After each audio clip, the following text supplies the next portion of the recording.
Well, and Dibzy's a labor of love for me, too. My partners and I were attending a trade fair, the ABC show a few years ago, to try to drum up work for ourselves, and we ended up helping everyone. We ended up helping all these inventors who had just taken out a second mortgage on their house to launch their ideas, and we realized, okay, there's a platform here. People need help. So that's the whole reason Dibzy started. Welcome to the Invention Stories podcast, where we share stories of inventors who turn their idea into a product. Please visit our website at www.inventionstories.com. And now, from the Invention Stories podcast World Headquarters Studios in Morro Bay, California, is our host, Robert Baer. Welcome to the Invention Stories podcast. I'm your host, Robert Baer, and thank you for joining us. You're listening to episode 46, our interview with Jenny Fa of Dibzy and Jenny Fa Designs, what every toy inventor should know. Do you have an idea for a toy or game? Well, I think some of you do. We first shared Jesse James Gherkin's story of how he created the Huck Hopper board game with his daughter back in episode 32. And we received a lot of downloads and a lot of feedback. In episode 39, we interviewed Louise White, a designer inventor at Me First Designs who invents toys and accessories for the infant and teen market. And again, we received an unusual amount of downloads and feedback. So we thought we would try to complete the picture by interviewing Jenny Fa, a product designer with a 20-year track record of creating top-selling products for the infant and children's home furnishing industry. This is not a paid advertisement or endorsement of Jenny Fa Designs or Dibzy, but rather an interview with a game and toy expert who is willing to share her insight to help us all invent smarter. We now have Jenny Fa on the line from Providence, Rhode Island, so let's get started. Jenny Fa, welcome to the Invention Stories podcast. I see that you've attended the University of Kansas, so let me start off by asking, where did you grow up and what kind of kid were you? Well, I grew up in Manhattan, Kansas, a Little Apple. And I was a pretty creative kid. I was always drawing, always doodling. I feel very blessed to have been born into an academic family because I had, I'd say, a lot of cultural experiences that I maybe would not have had otherwise growing up in Kansas. My father was a professor. I am the offshoot of a nuclear engineer and a speech and theater major. So I got to attend several different sabbaticals with my father, so we got to travel internationally, and I think that sparked my interest in the world and people and what's going on. And, you know, I went to a state school, but KU, which is an hour and a half away from where I grew up, Lawrence, Kansas, is an incredible design school, and it's heavily funded by Hallmark. So I feel like I ended up in the right place. And some of my best friends in college, I ended up being best friends and neighbors in New York City. Like there's a whole Kansas contingency in New York City. So that's where I spent most of my adult life and career was in New York City. So I worked the whole Dorothy thing. And inevitably, it's very easy to get your clients to trust you when you say, oh, I'm from Kansas. So that came in handy. Very cool. Did you know any inventors? Well, my background was more design, illustration, graphic design, greeting card. My business for years and years was more licensing my own designs into product, doing product development. It was mostly infant kids products, decor, adult home furnishings, textiles. That was more my venue. Up until the time I moved, kind of as a post 9/11 thing, I moved to Providence, Rhode Island. I kept moving more and more and more east. And I worked as a VP fashion for Summer Infant. And again, it was really product development, and that focus was in the infant, mom, baby, kids space. So the invention piece and the toy piece, it's relatively new to me. It's kind of a natural because I very much enjoy art directing and helping people and promoting people, and becoming an expert in the toy industry is not as hard as one would think if you understand product development, manufacturing, and most importantly, how retail and manufacturers work and sort of the red tape that's involved with working with manufacturers. So it was a natural segue. So exactly what was that segue? You said that you were doing fashion, and How did that evolve into toys? Interesting story. I completed my experience at Summer Infant and sort of wrote out my non-compete. At the same time, my colleague Carolyn, who's our CEO, had come back from maternity leave. She had been the marketing director for an infant products company called Dolly that sadly, during the decline in 2007-2008, went bankrupt. She'd come back from having a baby, and my other partner, Shelley DeLee, she's based in New York City, who is an experienced toy inventor, we decided to attend the ABC show, All Baby and Kids show in Las Vegas, to just see what kind of consulting work we could get, visit all of our industry friends, just get out there and do some research. And we found that we were going booth to booth. There were so many new inventors who had maybe taken out a second mortgage on their home or spent everything they had to set up a booth to launch their one-off item. And anybody who's designing for the infant and kid industry knows how heavily regulated it is and how tight the compliance issues are with the CPSC. So we found ourselves going booth to booth giving advice. And it felt great. There was it wasn't exactly profitable, but it felt great. So when we left, we thought there needs to be a venue for inventors to help get put in front of the right manufacturers and to help them basically get their dreams market ready. And that's how Dibzy was born. So after that, that's basically what we've been doing. So we pretty much immersed ourselves in the toy industry. We didn't start out as just toys, but that seemed to be where the biggest demand was. We stuck with our area of expertise, which is mom, baby, kid space, which includes pets, your furry babies, and just been growing from there. Well, specifically, what is Dibzy? It's Dibzy, Dibzy, and you remember as a child saying, dibs on that, dibs on this, dibs on that. Well, we basically want to help inventors launch ideas that manufacturers would really like to have dibs on. And we're all kids at heart, so that was the perfect name for Dibzy.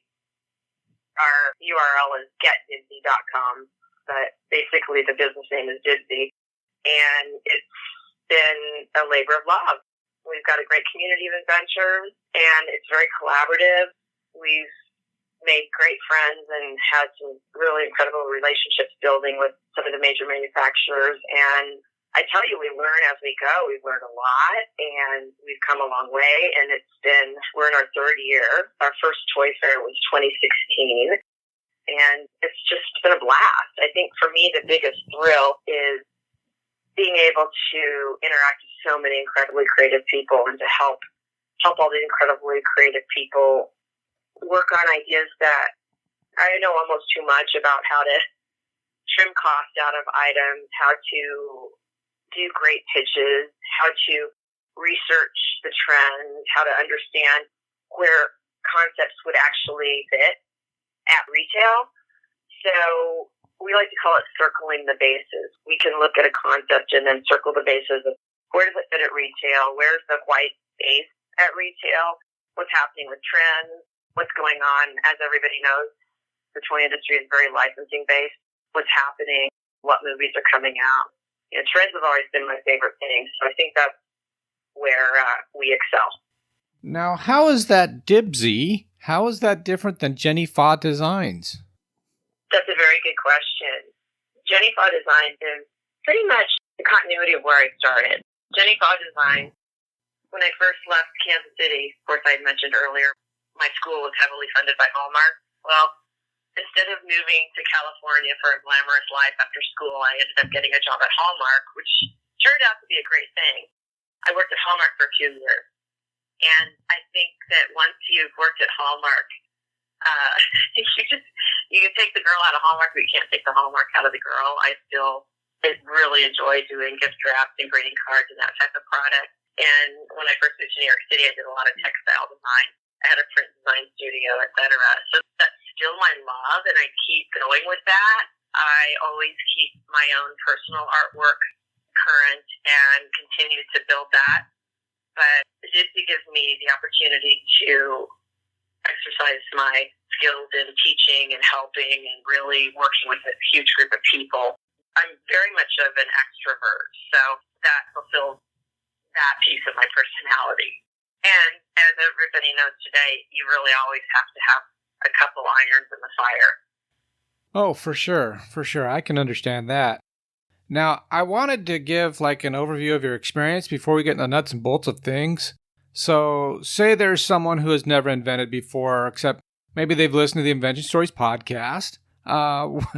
What advice would you give them? What should they do? Well, my biggest piece of advice, and this goes for any kind of inventor, whether you're inventing a medical tool or a toy, do your homework. Everything is out there at your fingertips, the internet. There's no excuse to not be completely immersed in your competition. I think if you've got an idea, first thing to do is Google the hell out of it and find out, has somebody already done it? Has someone done it better? If they have, how can you improve upon it? You need to, let's say, I'm just going to use toy inventing as an example, subscribe to every possible thing you can subscribe to. And this is great for people who are not extroverts. There are so many brilliant inventors who are introverts. They cringe at the thought of even getting in front of a manufacturer. But you can join all of the pertinent groups on LinkedIn. You can participate in conversations. You can see what's happening in your industry. You can research the trends. You can get on all the mailing lists of the Toy Insider, et cetera, et cetera. And that way, you're able to your concept and say, well, this is a realistic and a valid concept because A, B, and C. Because it's not out there, because here's the trends, it's shocking to me how many inventors submit ideas to Dibzy and they have not done their homework. And it's really hard because I can do one simple Google search and find out, all right, this is already out there. And I think that if you can educate yourself and become current, that's the biggest tool in your toolbox. And you're right. There's a lot of great information out there, yeah. If you're inventing a tool, you should research everything about the tool industry. And if you're inventing a toy, learn all you can about the toy industry. It makes sense. And you may find that somebody has made it or something too similar. You know, I think people are just too impatient.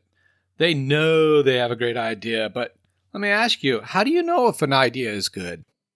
What you said is so crucial. They get impatient because you think your idea is the best thing since sliced bread. Well, my recommendation is, and I learned this the hard way with my artwork, take the emotion out of it. Your idea, your artwork, it's your baby. But guess what? If you take the emotion out of it and you look at it from a practical standpoint and you do your homework, you're going to get a much more realistic approach. And also, show your friends, show your peers, if you've got an idea for a toy, go into a toy store. What I usually ask people is, where do you see your product selling? What age group? What do you see the price point being, and where do you see it fitting at retail? Well, go into a retailer, whether it's a boutique or Walmart, whatever, and look at their toys and start asking. And this is hard, not an extrovert, but start asking, what's doing well for you? And what kind of toys do you wish you had in your store? What are the most popular things? People love to talk. And if you can go in and pitch a toy and say, well, when I was speaking to my local Walmart or my local toy store, this is what they said to me, and this is why I believe my toy has merit.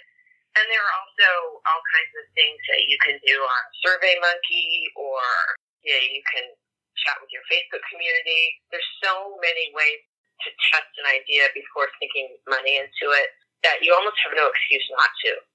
Again, great advice, but before we continue, let me ask you, what trends do you see in the toy industry here in the early 2018? I mean, I see a lot of STEM toys. What do you see? Well, it's really interesting because you've got STEM and you've got STEAM and who knows what's next. Stream. There's a lot of Internet of Things. That's the biggest buzzword right now that we have. And there are great, sweet little toys like fingerlings and things that are addressing that, and tech and toys. But there's also a big movement. I think it's important to really understand the new consumers, like the millennials and Gen Z, and there's so much research available online. There's a big movement towards slow play with the millennials, toys that are not tech related, and also slowing down and interaction. I think one of the biggest trends that people are noticing with millennials is experiential. Millennials are spending more money on experiences than on products. So I find it fascinating and very, very, very valid. But at the same time, and I don't know if it's the cost of products or just the trend in play, tiny toys. One of my favorite toys that I've just noticed is by Orb, O-R-B. It's the softest, slow squishies. And it's revealing, it's like a tiny little mini play set. You reveal your little squishy toy, and then you flip the box over, and all of a sudden you have a little play scene and stickers, and you make a little play set scene. So that's real popular. Nom-noms and Hatchimals were the biggest thing last year. It seemed like everyone and their sister had knocked off Nom-noms and Hatchimals. Craft manufacturers are always asking us for new craft ideas, especially for girls, spa-related ideas. I think pretty much everyone is doing mysterious products where you get this great toy, but you don't know what it is until you get it home and open it up. That's a big one. Let's see, what else? I think there is kind of a resurgence in, I think, the baby boomers there. I noticed last year, or maybe the year before, Fisher-Price is doing a lot of retro toys, similar toys, but in old-fashioned craft paper packaging, things that parents and grandparents could really relate to, that type of thing. We've got a lot of things going on with virtual reality and augmented reality. I think that's going to stick around, but I'm kind of excited to see that a lot of these old-school slow play items are starting to gain. That's encouraging for inventors who really don't want to deal with technology. There's a huge push for games. Games. And I think one of the most popular games at Toy Fair last year was the mouse game. I think Howie Mandel made that famous. There were three. This is interesting when it comes to copyright and trademarking. Because that mouthpiece game was not really patentable, there were three different toy manufacturers that had a different version of the same game. So people are spending a lot more time at home playing games. So we keep getting requests for games, and games that are geared towards baby boomers, senior games, that kind of thing, and also family-based games. So that's a trend I really like. I can relate to it. You know, it's funny because I only see my own experiences, and I see people playing Cards Against Humanity, which I don't recommend to play when you're drinking, especially if you're a competitive person. But I see a lot of people playing video games, and they're so incredible. I totally understand why people become addicted. But you're saying that board games are popular, huh? Yeah. It's like, I think the number one game from Play Monster is Yeti and My Spaghetti. And that's just a silly, really awesome game. And of course, on the flip side, you've got preschool and little kid games that involve coding. I mean, it's really all over the place. I think that's challenging and kind of fun. But there's a lot more people staying home having board game night. And I think that applies to families, millennials. I think it's a really great trend. When you're creating a game, or say somebody's creating a game, should they try to invent the coolest game possible, like the most fun, like the one they enjoy playing the most, or should they aim for a specific price point or target a specific age group? What are your thoughts? Well, if I was inventing a game, the steps I would take, I'd go to Google first, and I would just do a Google search for the most popular game. And then I would look at the most popular games at different price points. I'd look at images. And then I would go to retail, look at brick and mortar. We're in a unique place right now where brick and mortar is not nearly as important as it used to be. A lot of people are buying on Amazon, etc. But I would go to brick and mortar. Same thing I tell everyone with any kind of invention. Talk to the people in the store, find out what the most popular price point is, what the sweet spot is, what people are requesting. And once you have an idea of what you think your price point should be and what the theme of your game should be, I think at that point you figure out, even before you start designing, you do a one-pager that sums up the play. And it can be a loose rules list. Like, how do you play this game? How do you win? How do you lose? How do you interact? Like, what's the gameplay? And then once you've established that, and you know who your market is, then you work on the design aspect that fits the market.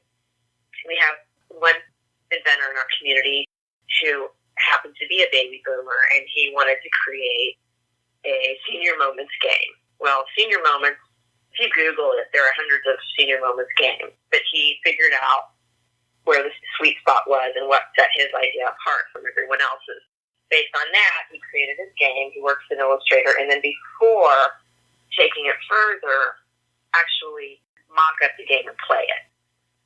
You play it, you have your friends play it, you have other people play it, you videotape it, and you learn so much about it. Like, where's the flaws, what's the sticking point, what's great about it, and it's just trial and error, trial and error, trial and error.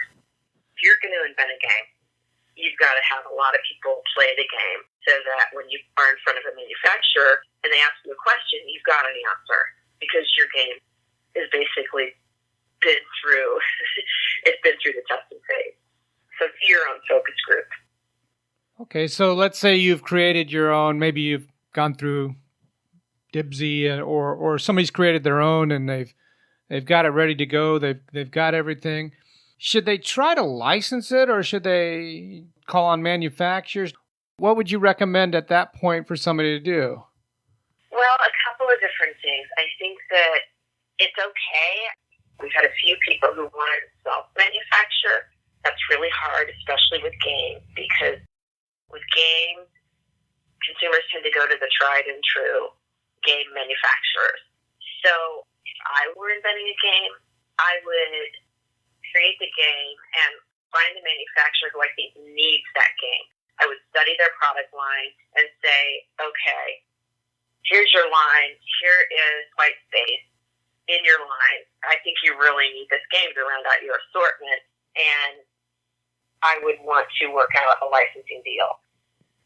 In which case, I would let this manufacturer have XYZ rights to produce this game. A couple of really valuable pieces of information that I learned when I went to the Cheetah show in Chicago, which was games and toys. And I've learned this from really, really successful toy inventors. So pay really close attention to your licensing agreement and the categories and the areas that you're allowing these people to license. For example, if it's a U.S.-based manufacturer and they don't have a lot of volume or a lot of sales internationally, then hold on to your international rights and just give them rights to the U.S. If you hit it off really well with an international game manufacturer and your game does very well internationally, then you may want to hold off on the U.S. rights because you may find that once something has done really well internationally, you may be able to get a better deal in the U.S. So these are all things to think about. I didn't even think about that. Like that's cool. Yeah, you might connect in France, but but maybe not Canada. But yeah, I think that it depends on the manufacturer. It's so complicated. There are some manufacturers. I'll give you an example. We had what I thought was a really great game. We showed it to everyone, U.S.-based manufacturer. For whatever reason, the timing might not have been right, etc. Then we showed to a manufacturer who had international rights, and they said, well, you may be better off letting us license this design and market it internationally because there's a lot of volume in Canada, in Europe, all over the world. And once a U.S.-based manufacturer sees that we've basically done the work and gotten the volume up, then they may want to license it from us.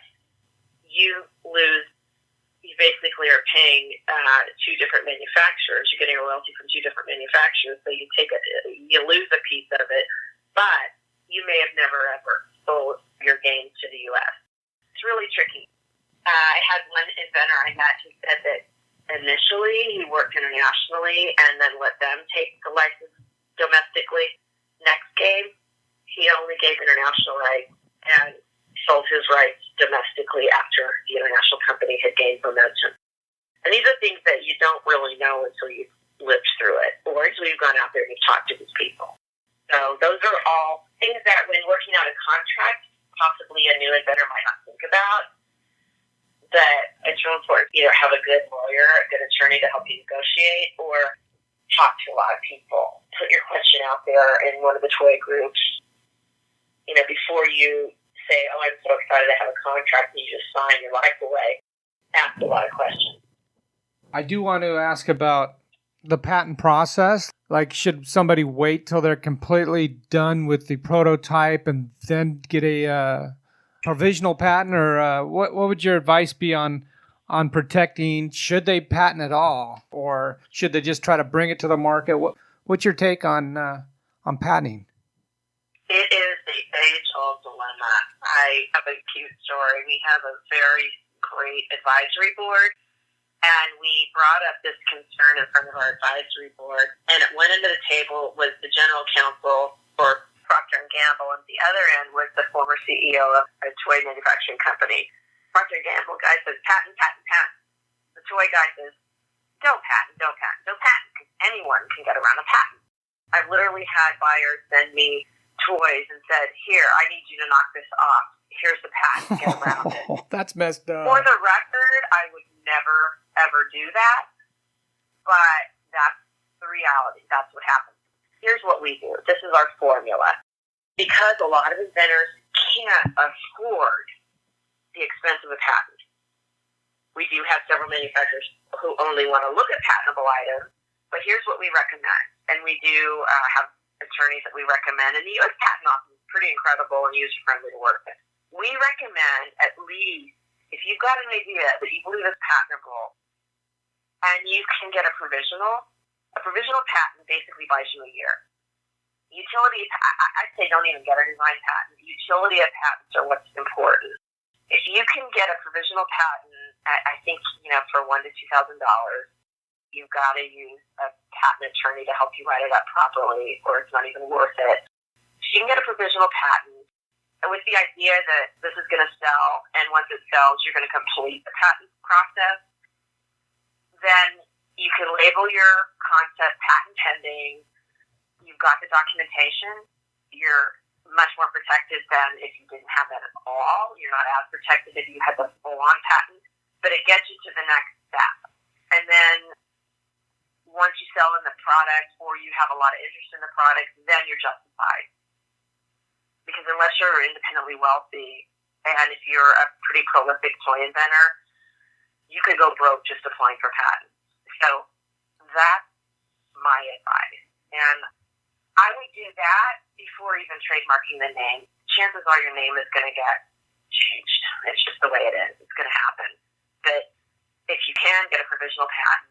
And there are many toys like soft goods, et cetera, that aren't patentable. It's just the way it is. You might want to copyright protect your design, but that's about all you can do. So that's my 2 cents. And that's what I would do if I had an invention. That's exactly the process that I would take. Okay, before you had mentioned some groups, are you referring to and I also wanted to ask about shows that you attend. What shows do you attend, or do you think are a really good use of your time and money? And what groups were you referring to? Are they LinkedIn groups? Are they Facebook groups? If you're really, really on a budget, get on LinkedIn and join as many of the groups as you can. And there are so many. You can just Google them. There are toy inventors groups. There are plush toy groups.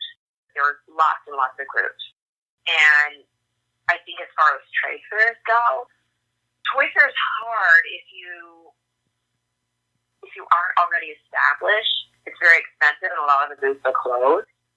I think that if you can find even the gift and stationery shows like that, where you can get in and just see what the trends are and what's happening in product. And I found the GTAG show in Chicago, CHITAG. It's organized by Mary Cousins, who is just incredibly embracing of new talent and really supports inventors. I found that show to be extremely user-friendly for inventors because it's not cheap. It's expensive to go to, but you get sort of a pitch dating session with all of the major manufacturers.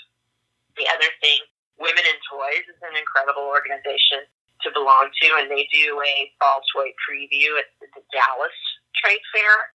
I think anytime you can get to a trade fair that's open to the public is good. So probably there is a maker's fair in New York City too every year that a lot of our inventors have enjoyed attending.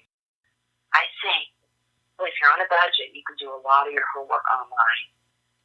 And really, there are so many different trend services online that you can see.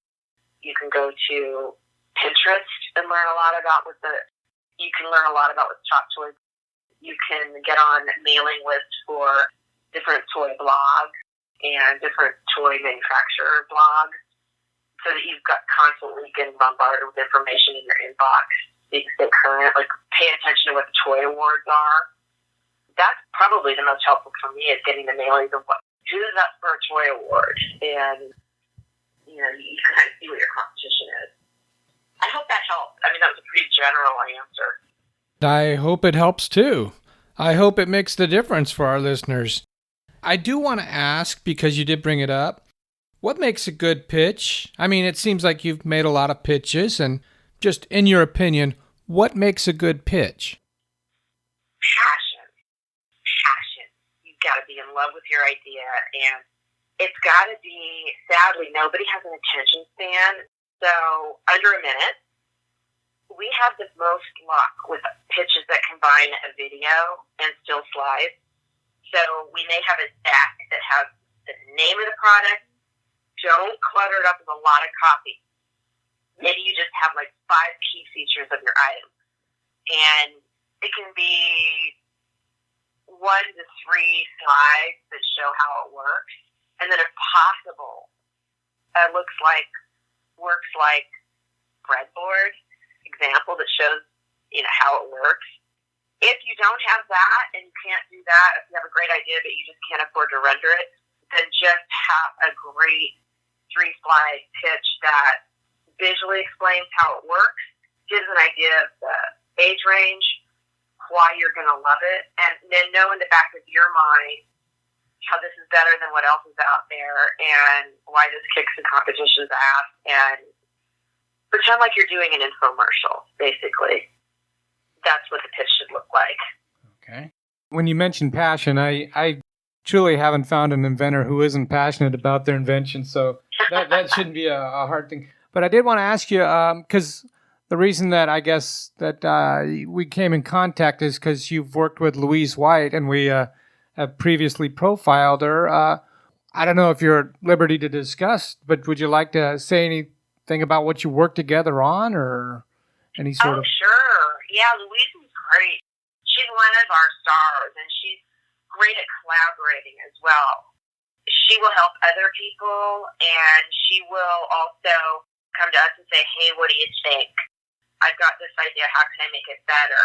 And she's really good at checking her ego at the door as well. So she'll say, what do you think of this? And I'll say, I like this, this, and this, but have you thought about X, Y, Z? Or have you thought about this? And so when we work together and collaborate, when we had Toy Fair 2016, she was one of the first people we placed the toy item with at Alex Toy.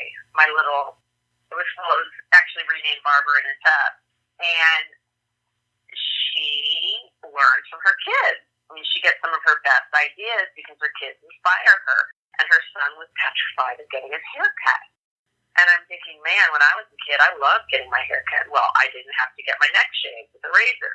So she's really great at collaborating, and her pitches are very, very polished. She uses iMovie, she does a deck and a video, and whenever possible, shows the product or the prototype. And I think she mentioned in your interview that she and her dad work together a lot of times making prototypes. And they might not be exactly what the toy's going to look like. They illustrate to the manufacturer kind of how it's going to look. So when you're able to show a video that shows a kid playing with kind of what your toy's going to look like, you're 2 steps ahead of the game. Yeah, no, nothing beats actually seeing what it is. I want to thank you for being on the Invention Stories podcast, but did you have anything specific that you wanted to also mention? To sum it all doing your homework and your research is crucial. Being passionate about it. And one thing that I would like to say, there are a lot of incredible inventors who maybe they can't render, maybe they can't make a video, maybe they can't even do graphics or work on the software platforms on the computer that they need. Find someone to trade with, collaborate, do something. I mean, get a trade going. If you got a great idea, find the resources that you need, and you can probably do it without breaking the bank.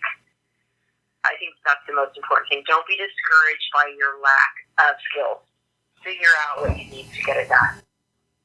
I think the only thing that I would be concerned about, because I've always sort of been a late adopter on a lot of things. If I'm looking at a trend, and sometimes it takes a long time, especially through your prototype process or patent process, do you ever worry that by the time you bring it to the market, that trend's was not really a trend, but more of a fad? That is a really good question, and I would have had a big question mark about that, except for the fact that we heard a couple of incredible speakers at the Cheetah show. It was the first time that Hasbro and Mattel were together on the scene, giving a presentation together, and both said, you have an idea, and it's timely now, and you're not getting anywhere with it, let it rest. Bring it back out later. That's what my answer would be. If it's really trending now and you're not really getting anywhere with it, let it sit out a couple of seasons and then dust it off and revamp it and, keep going with it. I think that there are some trends, like the whole mouth guard trend that you have to fast track to retail because that was based on a podcast that just went viral. Those are the scary kind of trends that maybe are going to go away. But I think toy invention, what you're speaking of, addressing a trend, I think you have a better chance of it if you can't get it placed immediately, let it rest, and then bring it back and freshen it up. I think you might have a better chance. You've been listening to episode 46 of the Invention Stories podcast, our interview with Jenny Fa, what every toy inventor should know. And I want to thank Jenny for being our guest today. More information can be found at jennyfadesigns.com or at getdibzy.com. That's GETDIBZY.com. If you would like to become a sponsor of the Invention Stories podcast or have a suggestion on how we can make it better, please contact us at inventionstoriespodcast@gmail.com. If you've enjoyed this podcast, we invite you to write a positive review for us on iTunes. An easy way to do this is to go to inventionstories.com/review. More information and show notes, along with products you can purchase to support the Invention Stories podcast, can be found at our website, inventionstories.com. Thank you very much for listening today, and please tell a friend.